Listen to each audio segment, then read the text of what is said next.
नमस्कार. महायोगी श्री अरविंद यांच्या गीतेवरील निबंध या चिंतनमालेत पुढल्या निबंधाकडे म्हणजे 16व्या निबंधाकडे आपण वळतो. जेव्हा हा 16वा निबंध पूर्ण होईल तेव्हा आपलं एक तृतीयांश भाग त्याच्या या ग्रंथातला पूर्ण होईल. इतकं गहन आणि सूक्ष्म असं विवेचन त्याच्यामध्ये आहे की आपल्याला वाटलं होतं सुरुवातीला, म्हणजे मला स्वतःला सुद्धा, की आपल्याला एका भागात एक निबंध, कदाचित फारच फार 2 भागात असं करून होईल आहे. पण तसं नाही होतं. याचं कारण असं की ते समजून घेणं आपल्याला आवश्यक आहे. कुठली गोष्ट आपल्यापर्यंत पोचली पाहिजे आणि ती समजावी, ही जी कळकळ श्री अरविंदांची होती, गीता आपल्याला समजावी, ती सुद्धा जशी आहे तशी, म्हणजे गीता श्री व्यासांनी सांगण्याच्या आपल्यासाठी जी लिखित स्वरूपात आणली त्या उद्देशाने आपल्याला ती कळावी अशासाठी ही त्यांची धडपड कळकळ आहे. आणि म्हणून आपण हे जरा बारकाईने आणि व्यवस्थित समजून घेतोय. सुरुवातीच्या भागांपासून आपण जेव्हा पुढे सरकत गेलो तेव्हा ते कठीण होत गेलं, थोडंसं संकल्पना अवघड होत गेल्या. पण आपल्याला ते ऐकायची वाचायची सवय लागली की आपली विचारांची समजण्याची पातळी वाढते आणि ती वाढली की आपण त्यांच्या ह्याच्यापर्यंत जातो. अवतार संकल्पना ही आपल्यासाठी एक खूप महत्त्वाची संकल्पना आहे.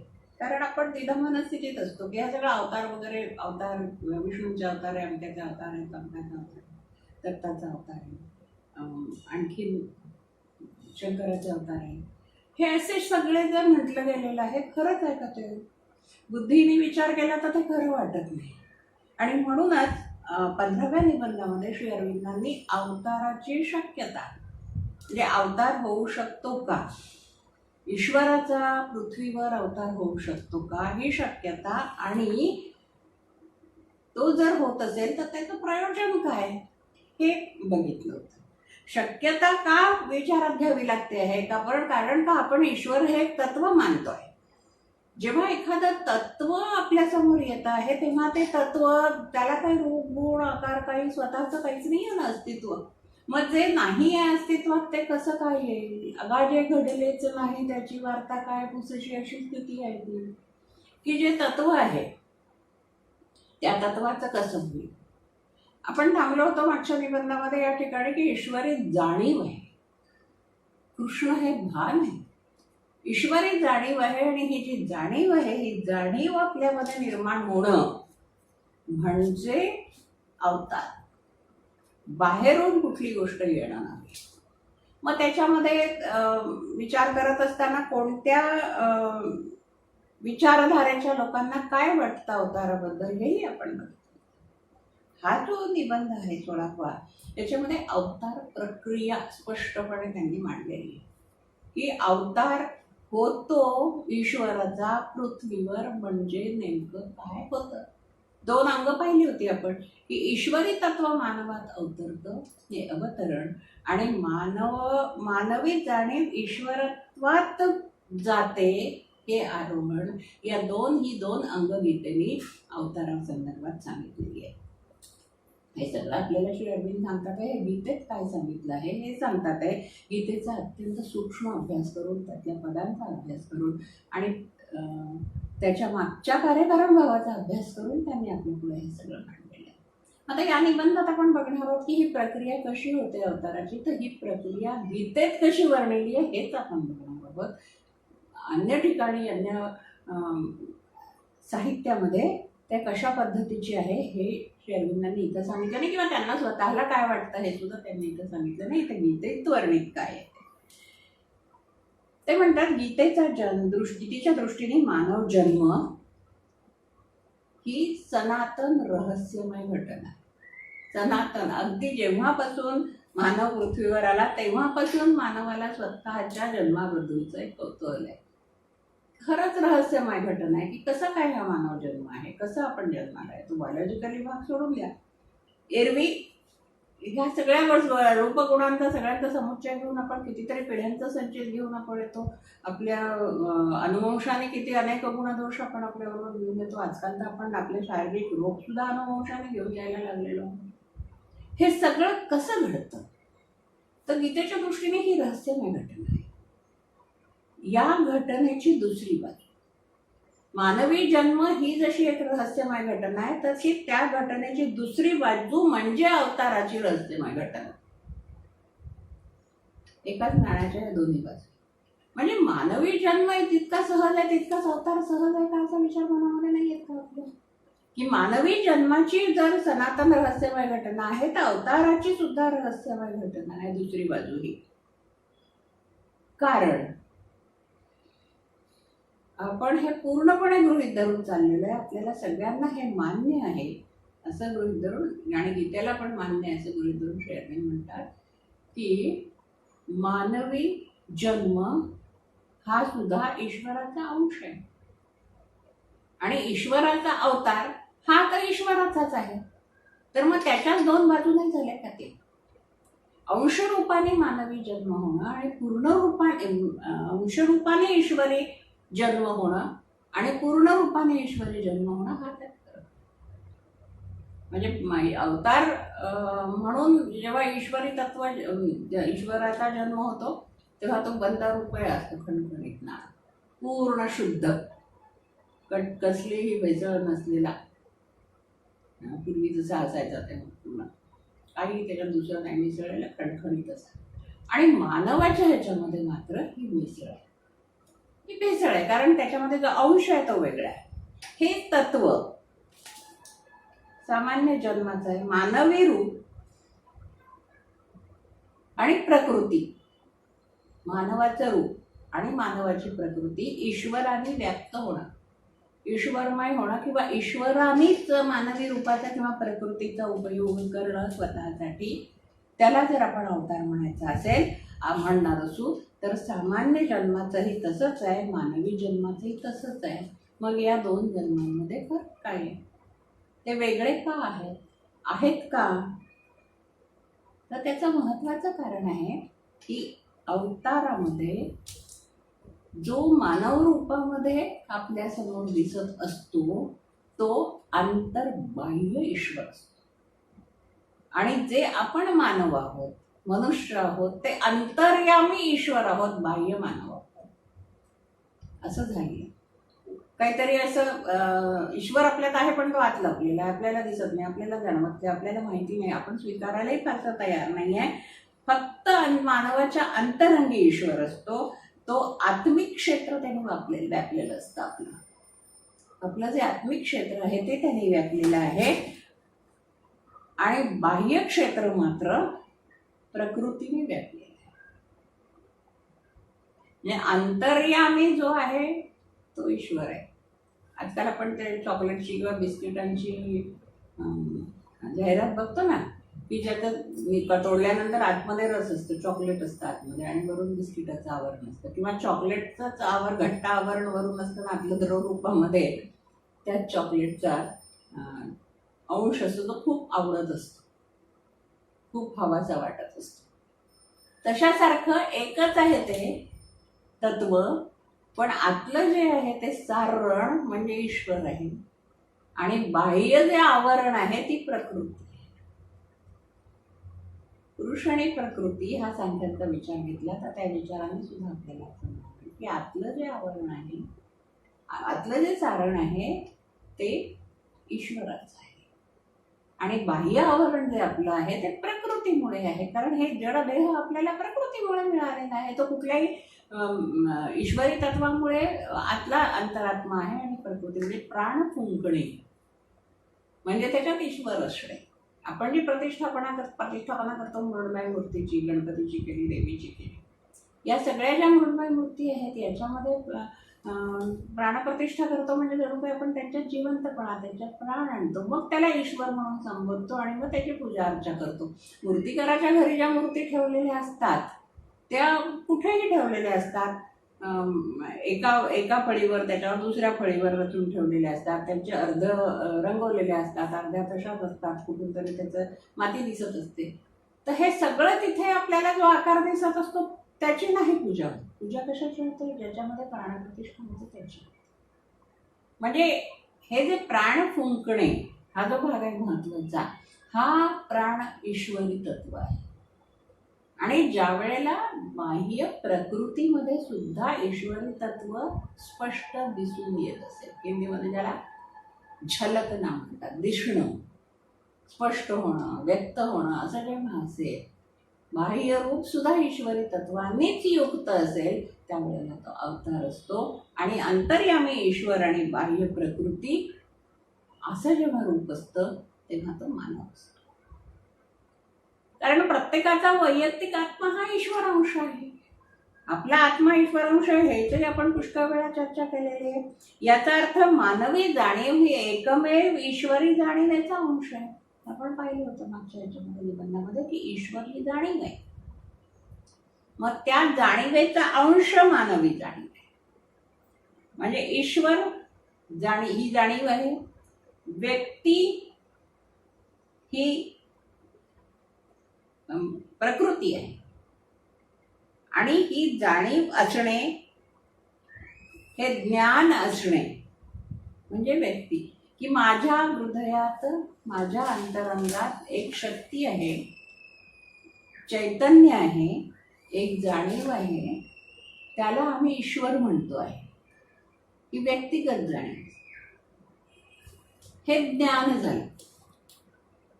माझ्या अंतरंगामध्ये एक विशिष्ट शक्ती आहे आणि त्या शक्तीच्यामुळे माझे सगळे व्यवहार चालतात आहे. माझ्याच नाही तर जगातल्या प्रत्येक प्राणीमात्राच्या अंतरंगी एक विशिष्ट शक्ती, आणि त्या शक्तीच्या आधाराने हे सगळ्या जगाचे व्यवहार चालतात आहे, ही माहिती असणं, याला ज्ञान म्हणायचं. पण ती माझ्या आत असलेली ईश्वरी जाणीव म्हणजे मी, आणि बाह्य असलेल्या गोष्टी म्हणजे मी नाही, ह्याची जाणीव होणं म्हणजे आत्मज्ञान. ईश्वराची जाणीव होणं, तो माझ्यामध्ये आहे हे समजणं, हे ज्ञान आहे. आणि तो जो आहे तो मीच आहे हे कळणं, हे आत्मज्ञान. आणि म्हणून मानवातला जो हा ईश्वरी अंश आहे, तो ईश्वरी अंश म्हणजेच मानवाची शक्ती, तो ईश्वरी अंश म्हणजेच मानवाची भावना. ईश्वराच्या अस्तित्वाची म्हणजे अशी कल्पना केली की ईश्वर ही जाणीव आहे, त्या जाणीवेचे तुकडे तुकडे झालेले आहेत, आणि तो प्रत्येक तुकडा म्हणजे प्रत्येक प्राणी जात आहे, वेगळ्या वेगळ्या ठिकाणी वेगळ्या वेगळ्या अस्तित्वात आलेला. मग आता हे तुकडे तुकडे झाले म्हणजे काय झालं? ईश्वर जो आपल्या मायेने तो जी उपाधी निर्माण करतो त्याच्या द्वारा शक्तीचे, आनंदाचे, जाणीवेचे विभाजन करतो, असं गीता म्हणते. ईश्वर आपल्या मायेने काही उपाधी निर्माण करतो म्हणजे ह्या सगळ्या दृश्य गोष्टी निर्माण करतो, त्याच्याद्वारा स्वतःच्या शक्तीचे, आनंदाचे आणि जाणीवेचे विभाजन. म्हणजे काय? आपण एक उदाहरण म्हणू. जाणीव आहे, आपल्या सभोवती हवा आहे ही आपल्याला जाणीव आहे. आपल्याला माहिती आहे की आपल्या सभोवती हवा आहे, संपूर्ण सगळीकडे हवा व्यापलेली.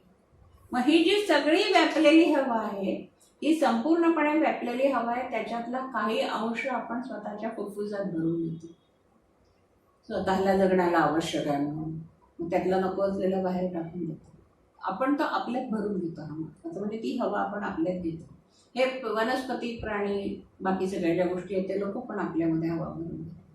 दृष्टीमध्ये पाहिलं तर आपण फुग्यामध्ये हवा भरतो, नाही का? आपल्या सायकलच्या, स्कूटरच्या, कारच्या टायरमध्ये, चाकांमध्ये आपण हवा भरतो.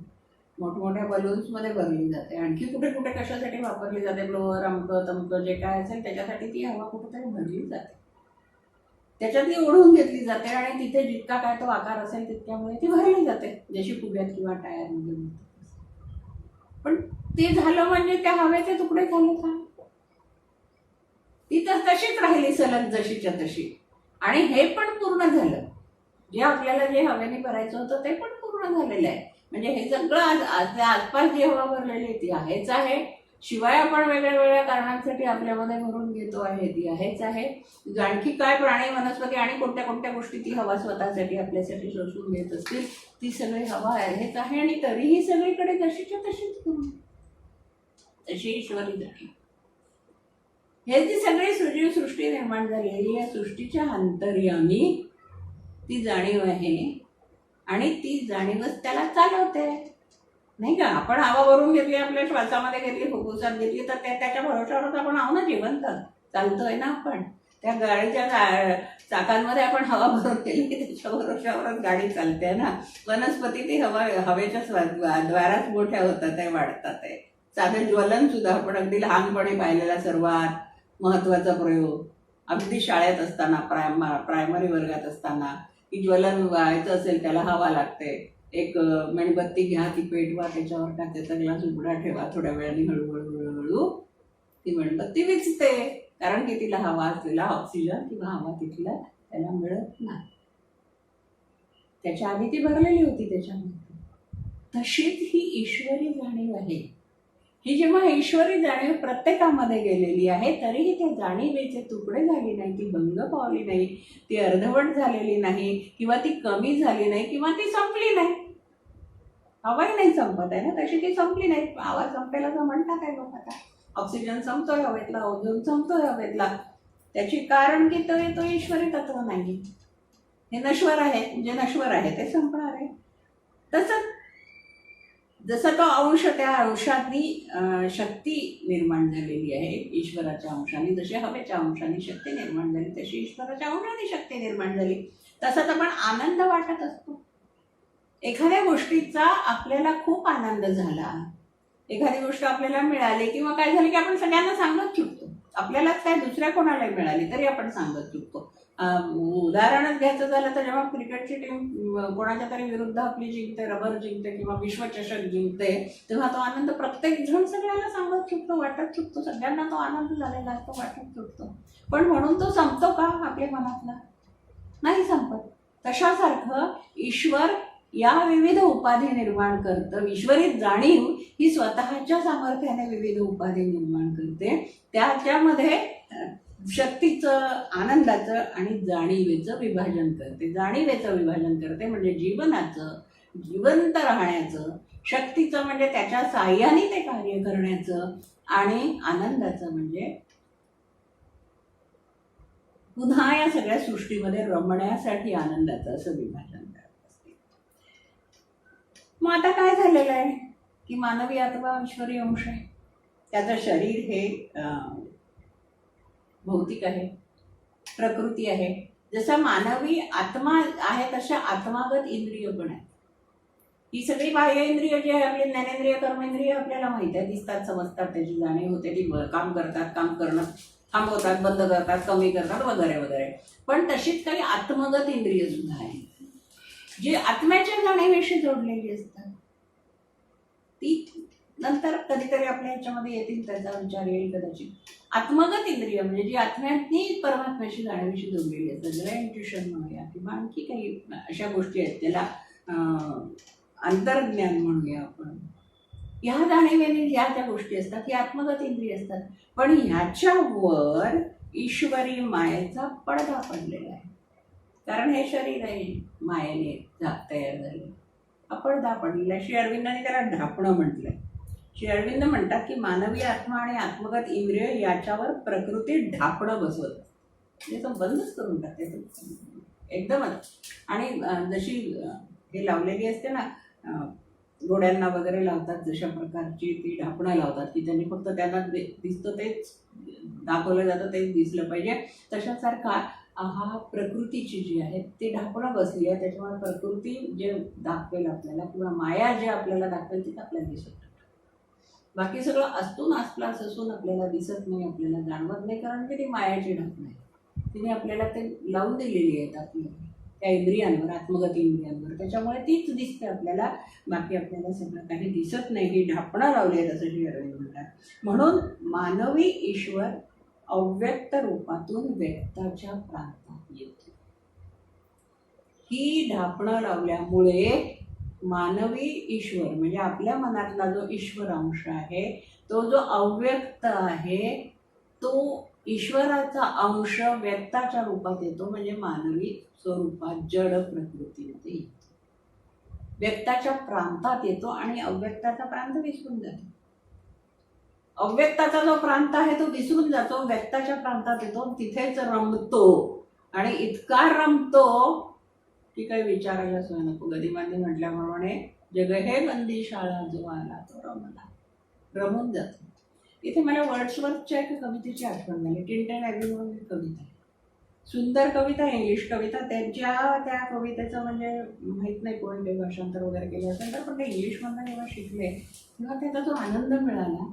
तर ती कविताच अशी आहे की त्या कवितेमध्ये असं त्यांनी कल्पना केलेली आहे की लहान मुलगा जो आहे, तो लहान मुलगा, लहान मूल म्हणजे लहान बालक हे जे जन्माला येतं ते त्या ईश्वराच्या जगातून इथे जन्माला येतं आणि इथे जन्माला आल्यानंतर या सृष्टीच्या ताब्यामध्ये त्याला दिलं जातं आणि या सृष्टीच्या ताब्यात देऊन त्याला त्या सृष्टीच्या स्वाधीन केलं जातं की तो सांभाळ.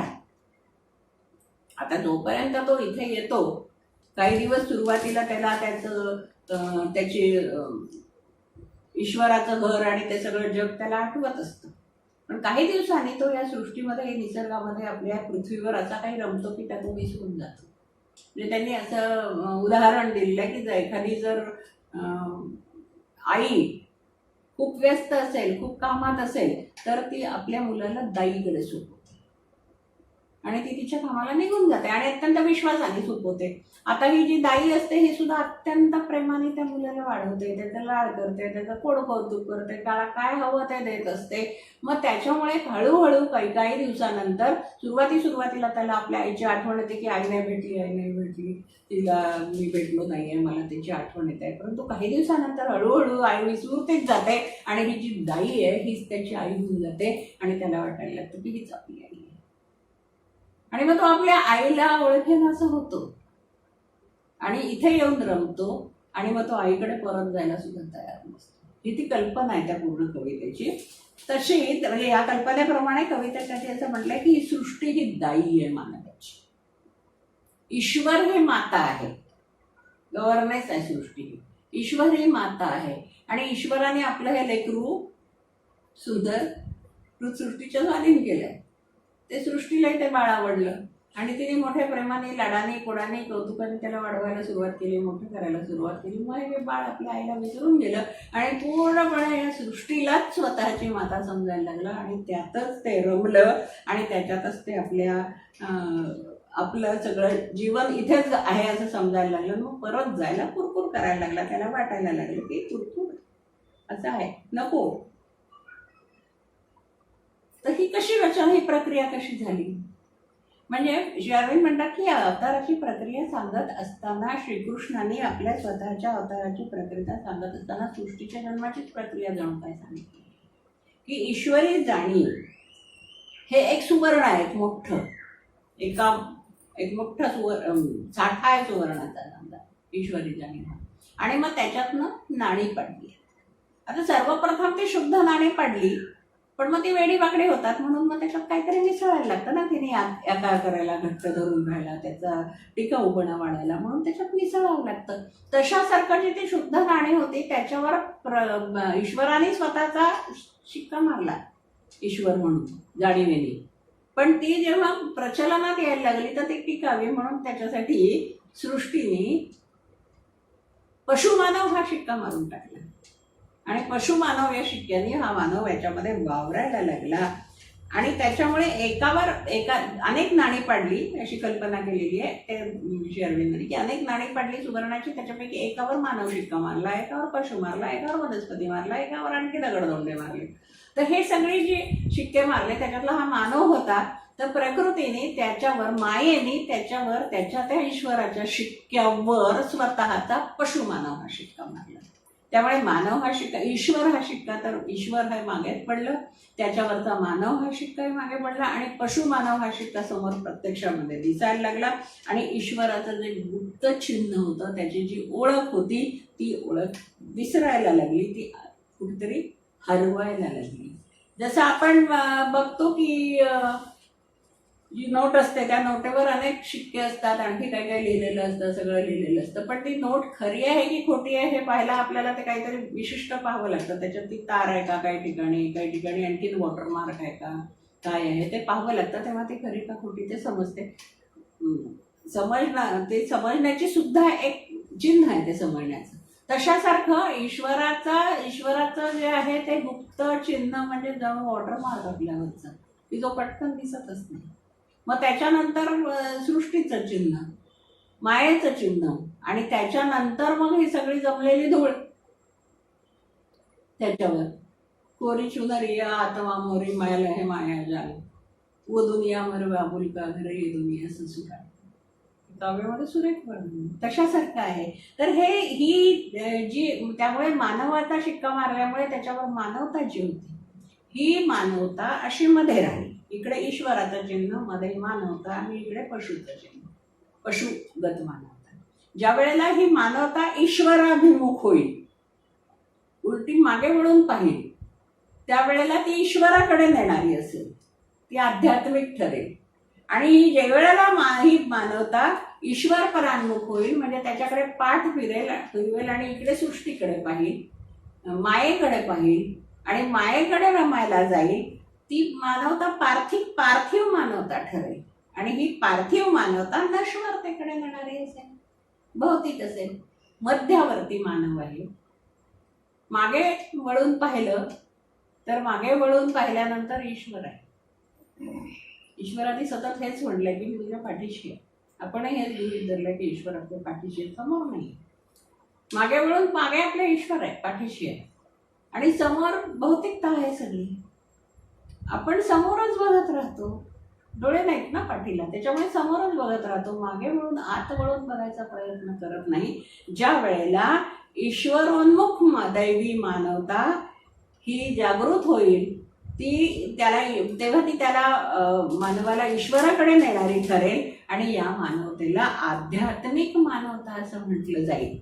आणि या उलट जी ईश्वरपरान्मुख, ईश्वराला पाठ देऊन उभी असलेली मानवता असेल, ती पार्थिव मानवता ठरेल, ती त्याला नश्वरतेकडे नेणारी असेल. आणि त्याने भौतिक प्रगती हवी तेवढी होईल, त्याच्यात काही बात नाही, परंतु आध्यात्मिक प्रगतीच्या दृष्टीने मनुष्य त्या प्रगतीपासून दूर होईल. या दोन मानवांमध्ये अंतर पडेल, दोन्ही मानवतांमध्ये अंतर पडेल. ईश्वराभिमुख मानवता आणि ईश्वर परांमुख मानवता याच्यामध्ये अंतर पडेल. त्याचं कारण की अज्ञान. नेमकं कुठे जावं हे कळणार नाही, अज्ञान आहे. या अज्ञानाच्यामुळे हे कळणार नाही, आणि म्हणून मग त्याच्यामुळे आंतरिक चिन्ह दिसणार नाही. या ईश्वराचं चिन्ह आपल्या हृदयावर छाप आहे, तो वॉटरमार्क आहे, तो दिसणार नाही. ठळक याच्यामध्ये दिसणारी चिन्ह त्या नोटेवर जी पटकन दिसून जातात, कारण ती दूर नाही पाहिली तरी दिसतात, पण हे जवळ जाऊन निरखून पाहायला लागतं, ते दिसत नाही. तशासारखं मानव दिसत नाही. ज्यांना आत्मिक दृष्टी आहे, आतून अंतरंगातून परमेश्वरापर्यंत जायची इच्छा आहे, त्यांना ते चिन्ह दिसतं. ती दैवी वृत्ती म्हणायची. आणि ज्यांना हे चिन्ह दिसत नाही ईश्वराचं आपल्या मनावरचं, ती आसुरी वृत्ती म्हणायची. सामान्य मानवाचा जो विकास होतो तो या ईश्वरपरान्मुख दृष्टीने झाला, तर आसुरी वृत्तीने झाला, तर तो फक्त भौतिक विकास ठरतो. आणि जर तो आरोहण प्रक्रियेने झाला, आत्मिक विकास झाला, तर तो मात्र ईश्वराकडे नेणारा ठरतो. अवतार प्रक्रिया जी आहे, मानव हा ईश्वरत्वाकडे जायचा असेल तर त्याला या पायऱ्यांनी जावं लागेल. स्वतःला जाणावं लागेल, स्वतःवरचा तो वॉटरमार्क बघावं लागेल, ईश्वराचं चिन्ह ओळखावं लागेल, त्याच्या मागे जाऊन कशाकडे तरी पाठ फिरवावं लागेल, आणि मग तो जाईल, आणि मग त्याच्यामध्ये तो वर. परंतु अवतार प्रक्रियेत ही व्यवस्था नाही. कुठल्याही पूर्ण तयार दिव्य जन्मामध्ये आणि ईश्वरी दिव्य जन्मामध्ये हा फरक आहे. मानवाला दिव्य जन्म मिळेल तर या पायऱ्या पायऱ्या पायऱ्यांनी जावं लागेल, पण ईश्वराचा जो जन्म आहे, अवतार म्हणून होणार असेल, त्याला या सगळ्या गोष्टी एकदम वाईल्ड कार्ड एंट्री येते. त्याच्यासाठी काही कुठल्या परीक्षा, पूर्वपरीक्षा अमुक हे द्यायची काही गरजच नाही, तर डायरेक्ट तुम्हाला तिथे एंट्री मिळते. तशासारखं ईश्वर हा सरळ भूमीवर येऊ शकतो. त्याला या शरीराच्या अशा टप्प्यांनी जायची गरज नाही. ईश्वराचं हे अवतरण कशासाठी आहे, त्याचं प्रयोजन काय आहे, त्यामागचा विचार आपण मागच्या निबंधात सविस्तरपणे केलेला आहे. आज दिव्य जीवनाची ही दोन अंग पाहिली, ईश्वराचं अवतरण आणि मानवाचं अवरोहण. आणि हे जे आहे हे धर्म संस्थापनार्थ नाही, दुष्टांचं निर्दालन करण्याकरता नाही, तर हा जो आरोहणाचा मार्ग आहे त्या आरोहणाकडे नेण्यासाठी आहे, हे आपल्याला समजलेलं आहे. श्री अरविंदांच्या शब्दात आपण हे काय आहे ते बघूया नेमकं आणि मग थांबूया. ते म्हणतात, ईश्वराचं अवतरण किंवा आरोहण जे होते ते मानवाच्या आरोहणाला मदत करण्यासाठी होत असते, ही गोष्ट गीता स्पष्ट करते. मानवात ईश्वरत्व प्रगट होण्याची शक्यता आहे हे मानवाला कळावे व हे ईश्वरत्व मानवात प्रगट होणे म्हणजे काय ते त्याला समजावे आणि त्याने असे ईश्वरत्व प्राप्त करून घेण्यासाठी धैर्याने मार्गक्रमण करावे, यासाठी अवताराची योजना आहे असे म्हणता येईल. अवताराच्या आविष्काराचा पृथ्वीच्या प्रकृतीवर पडलेला प्रभाव या प्रकृतीच्या ऊर्ध्वमुख विकासाला मदत करत राहतो. पार्थिव प्रकृतीच्या आरोहणाच्या प्रयत्नात या आविष्काराचा आत्मा प्रमुखत्वाने सहाय्यकारी होतो आणि पार्थिव प्रकृतीला अशी मदत व्हावी म्हणून अवताराची योजना आहे.